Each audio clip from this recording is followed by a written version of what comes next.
Nous allons voir aujourd'hui la leçon sur le chapitre 14 qui concerne les angles. Donc les angles, on en a déjà parlé plusieurs fois dans l'année. Donc l'objectif, c'est de savoir nommer un angle, savoir donner la nature d'un angle, par exemple aigu, obtus ou d'autres mots qu'on verra ensuite, et savoir mesurer et construire un angle. Donc notre première définition, ça va être celle de notion d'angle. Donc un angle, c'est une portion du plan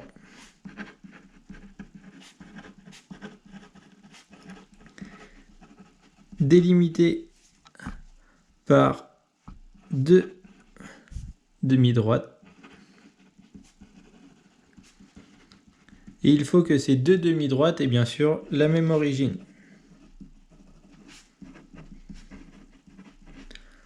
Donc les deux demi-droites qui vont nous permettre de construire notre angle, donc ici je vais avoir mes deux demi-droites, et bien ces deux demi-droites au final elles vont être les côtés de l'angle, puisque notre angle va se trouver ici.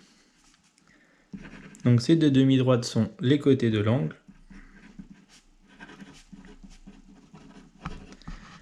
Et donc du coup, l'origine des deux demi-droites, eh bien ce sera tout simplement le sommet de notre angle.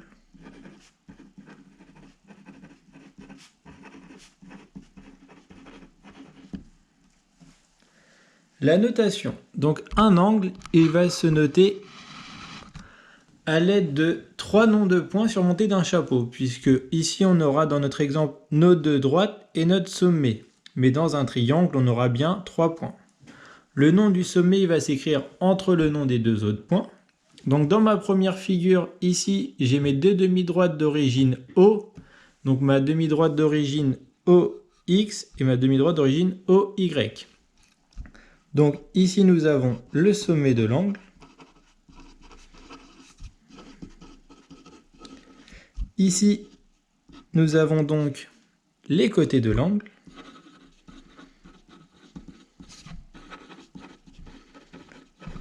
Et donc pour noter l'angle, on va avoir deux possibilités. On sait que le O va être au milieu, mais soit on va pouvoir le noter YOX, avec bien sûr le chapeau, ou alors on peut le prendre dans l'autre sens, XOY. Et de la même façon, on garde le chapeau. Donc dans notre triangle ici ABC, l'angle qui est ici, on va pouvoir l'appeler l'angle ACB, mais on peut aussi l'appeler l'angle BCA.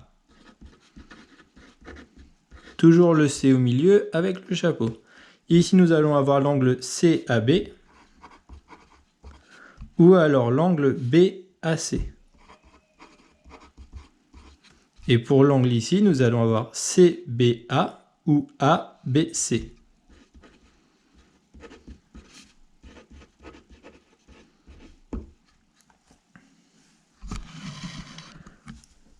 Là, le grand 2, mesure d'un angle. Donc l'unité de mesure d'angle utilisée au collège, c'est le degré.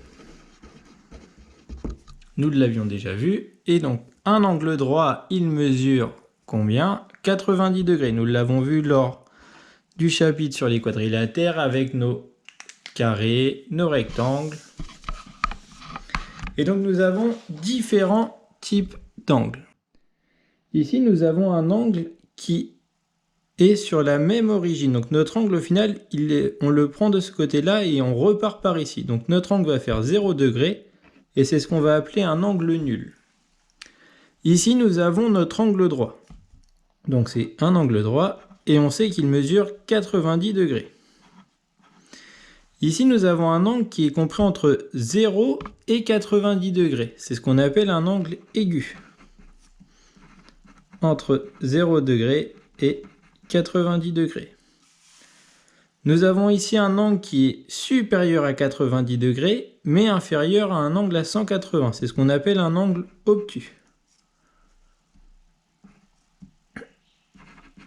Donc nous sommes entre 90 degrés et 180 degrés.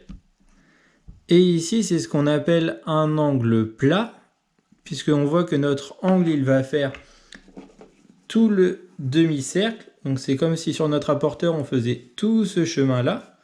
Et donc c'est un angle de 180 degrés et c'est un angle qu'on appelle plat. Donc ensuite, dans la partie grand 3, vous avez l'explication du rapporteur, comment on s'en sert. Dans le grand B, c'est mesurer un angle et dans le grand C, ce sera construire un angle. Donc ça, je vais vous laisser le lire tout seul. Et je vais vous remettre le lien pour le permis rapporteur, ce qu'on avait fait en salle informatique, qui va vous permettre de remaîtriser l'utilisation du rapporteur.